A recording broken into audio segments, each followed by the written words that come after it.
In this video, how to add HDMI smartphone mirroring to your vehicle. It supports Netflix, Hulu, YouTube, all applications. NavTool is the only company that offers this product. Any Android phone will work in any vehicle with this interface. If your vehicle does not have Apple CarPlay, take advantage of NavTool's product and install it today. This video features the Buick Lacrosse years 2014 to 2020. This particular demo is being shown in a GMC Yukon.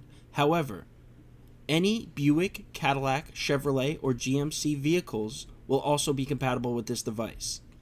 They all have identical screens. The trim panel and the surroundings may look different, but the screens are all identical, therefore this device will work in any of those vehicles. This is your factory menu here.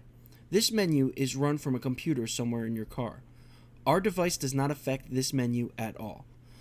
Our device uses the screen or monitor of the car to display Apple CarPlay, Android Auto, or HDMI smartphone mirroring. None of the car's original factory settings or factory menu will be affected in any way. HDMI mirroring is pretty self-explanatory. Whatever you see on your cell phone screen will appear on your car screen.